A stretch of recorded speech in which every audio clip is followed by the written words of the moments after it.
What's going on, y'all? It's the kid J Nolan here, and today I want to take some time out to actually dissect a Beatstars licensing agreement, all right? And the reason I want to break this down is because a lot of artists are out there buying these beats, or leasing these beats, should I say, off Beatstars. And although I don't have an issue with Beatstars as a platform, I do have a problem with some of the license terms that producers are putting in these agreements. And the whole thing of it is, a lot of times you don't see the complete agreement until after you pay for the beat. All right, so by the time you actually get it and you've spent your money and now you got to record to it, you open up the license and now there's some funny terms and funny percentage breakdowns that I don't think are fair to the artists that are purchasing and leasing these beats. So I'm going to break that down for y'all today. All right. Now, I have spent some time on Beatstars. I have leased beats on there. Shout out to all the producers that got your beats on there. This is not no disrespect to y'all. This is just calling out some of the people on there that use those license terms as a way of getting over on people. Okay. And as somebody that has music business experience, and I've worked in music as a songwriter, as a commissioned songwriter, I work with publishers.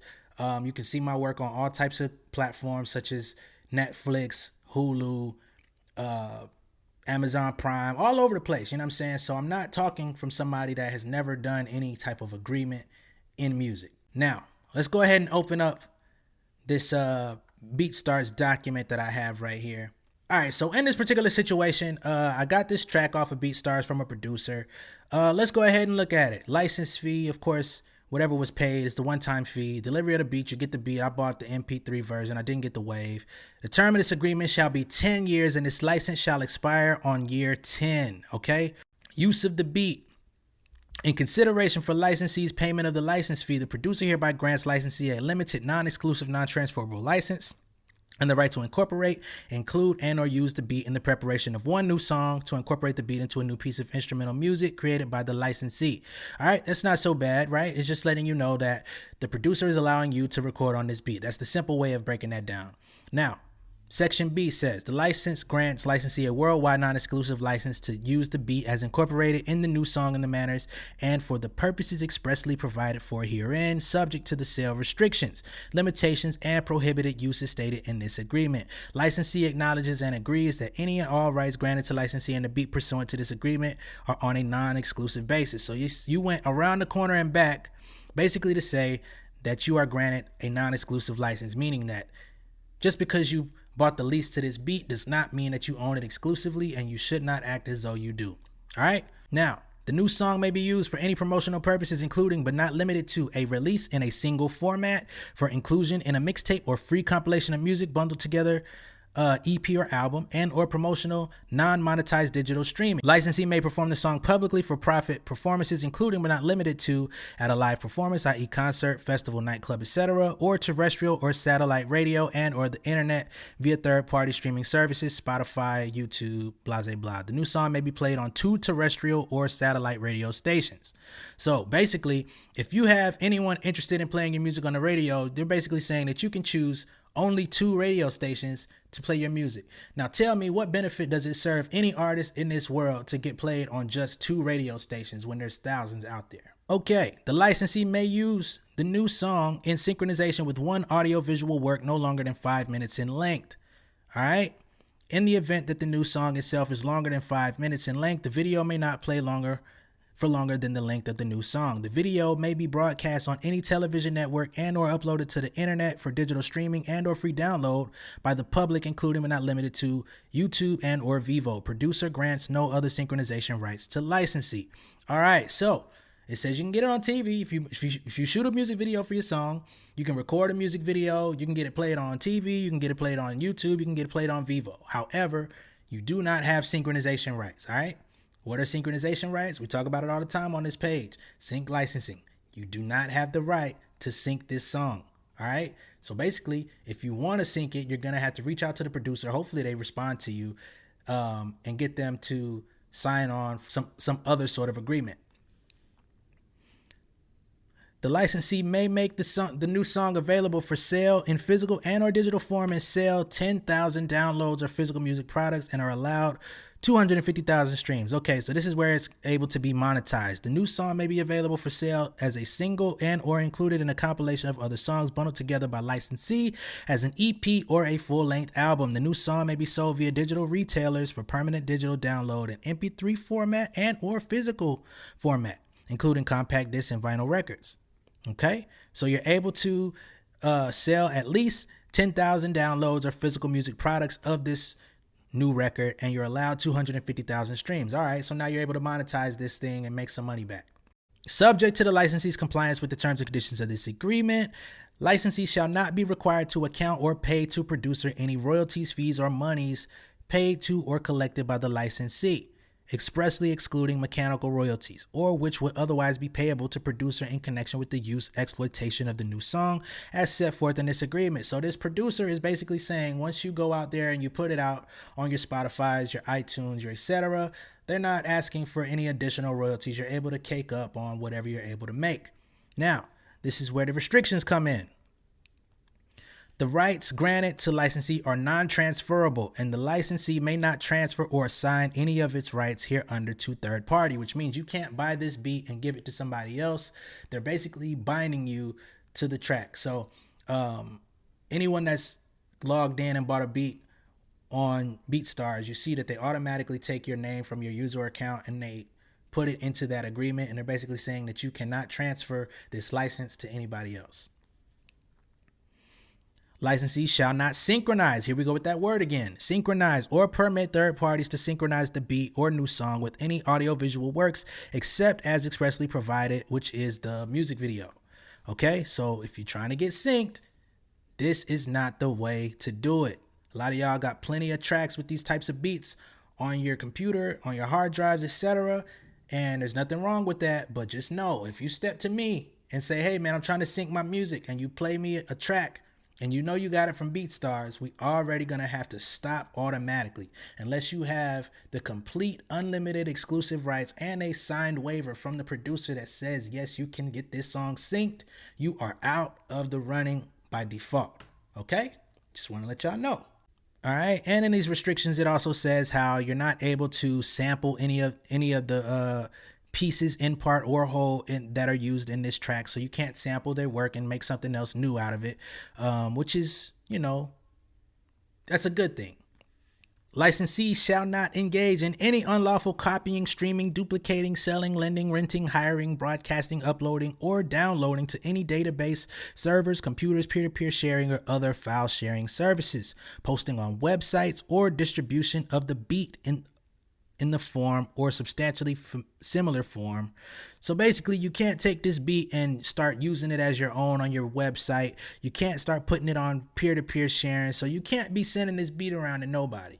Only version that you're really able to use is the recorded version with your new song on it. The licensee is expressly prohibited from registering the beat and or new song with any content identification system, service provider, music distributor, record label, or digital aggregator, for example, TuneCore or CD Baby, and any other provider of user-generated content identification services. So when you get these beats off Beatstars, you are not actually eligible to click that little content ID button on your distributor when you're ready to release the song. Normally, content ID is for the purpose of if somebody happens to use your song in a video throughout the web, that content ID is supposed to keep a track of it so that you can actually get royalties on that song. Okay, but a lot of these producers already have content ID registered with those beats before you ever get to it, which is why they tell you you can't use content ID with your new song, because they're already collecting on it before you even make it and after.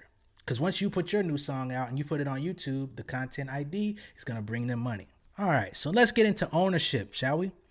Ownership. The producer is and shall remain the sole owner and holder of all right, title, and interest in the beat, including all copyrights to and in the sound recording and the underlying musical compositions written and composed by the producer. Nothing contained herein shall constitute an assignment by producer to licensee of any of the foregoing rights. Okay, so they're telling you straight up, you do not own this beat. I do, the producer. Okay, and you can't act like you do. So you can't even file copyrights on this new song because they own the copyright to the beat. And until you get some sort of writing from them that gives you the right to do so, you can't even copyright this new record.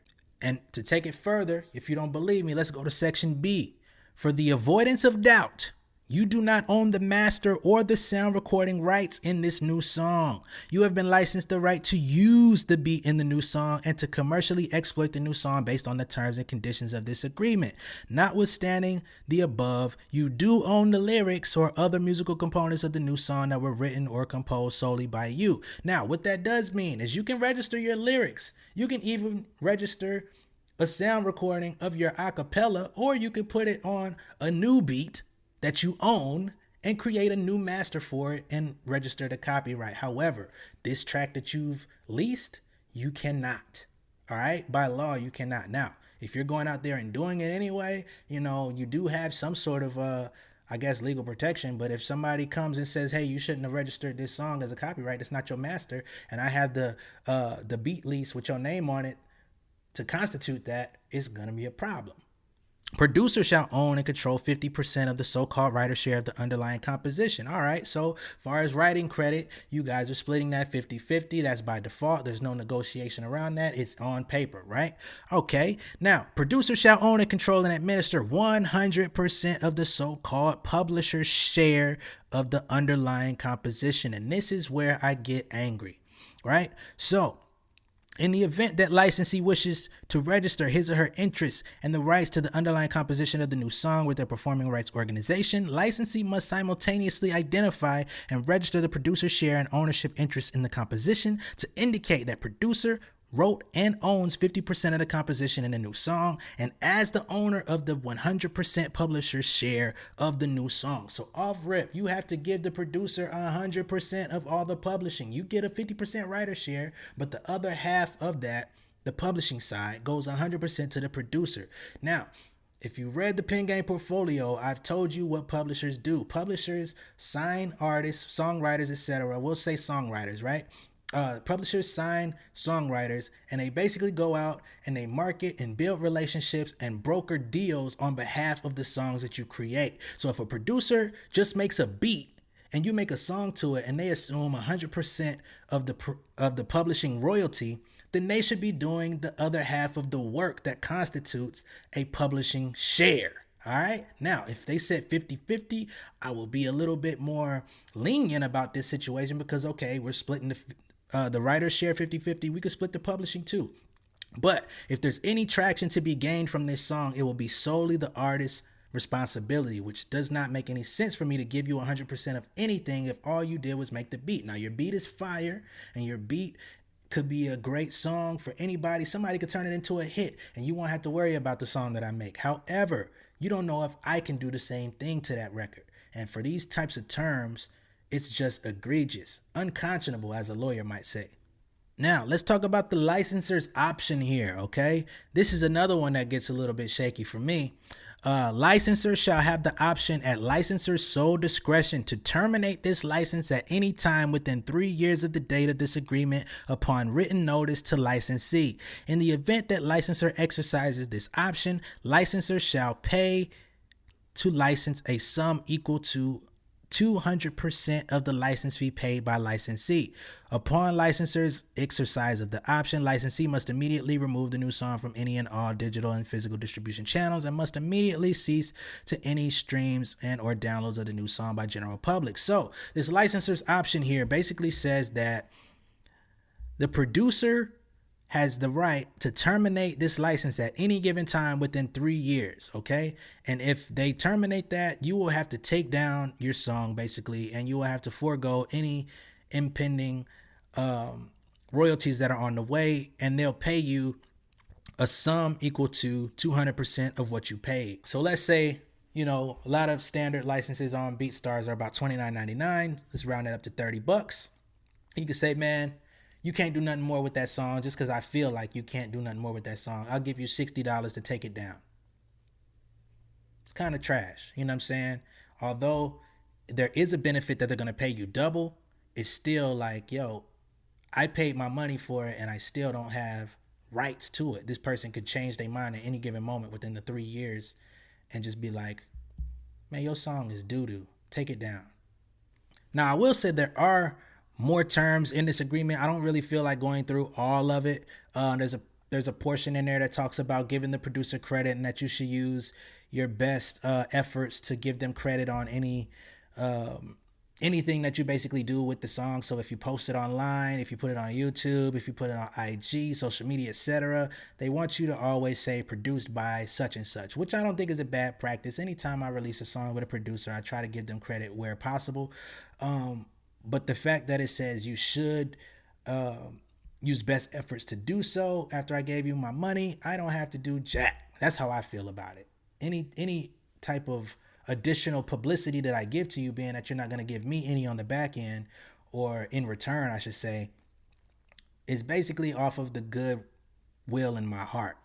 There's also a section in there that talks about if you get a letter within breach of contract, you basically have 5 days to respond and basically remove your song if they feel like you're in breach of contract in any type of way. Um, I think that's pretty funny because you could send me a notice that says I have 5 days to remove the song as I'm in breach of contract. However, if I reach out to you, if I'm trying to get a sync or if I'm trying to discuss further terms about the track, you don't have a 5 day cap on hitting me back. I gotta just keep trying to reach out to you. I gotta, you know what I'm saying? Because there is no Beatstars license that just gives you full rights to get syncs. You know what I'm saying? Sync. There's no sync license option on Beatstars. Now, some producers like Tone Jones, he's pretty lenient if you get any sync opportunities. I've talked to him before, and he's really cool about it. I think his license nowadays actually does speak on having the right to you know, get syncs if that's an option for you. But for a lot of the producers out there, it's very much a stipulation in the agreement. But a lot of y'all are coming to me with Beatstars songs or Beatstars beats and want to know how to get into sync. That's one of your first mistakes. So yeah, man, I just wanted to really take a deep dive on this subject. I know a lot of y'all inbox me about this exact subject. I don't know how many of you guys out there are actually taking time out to read these license contracts and really break them down. I know that the language is a little bit funny, which is what I talked about on my last video. If you watched it, talking about why it's crazy when spectators tell people to learn how to read. Learn how to read and comprehending legalese is a totally different ball game. All right. But I'm not going to talk your head off. I feel like I've talked enough, especially with reading through this. So make sure you send this video to somebody, share it on social media, share it wherever you can. Make sure you subscribe to the YouTube channel. Y'all already know what it is, man. I'm still trying to get to 1,000. We about to hit 900. So I really appreciate everybody that's joined. But make sure you share this, man. Like and subscribe as well. And drop a comment. Let me know what y'all think, man. Y'all already know I'm here for y'all. I'm here to give y'all the game. I'm not doing this for myself. I already know it. You feel me? So make sure y'all return the love. All right? Much love and respect, y'all. Peace.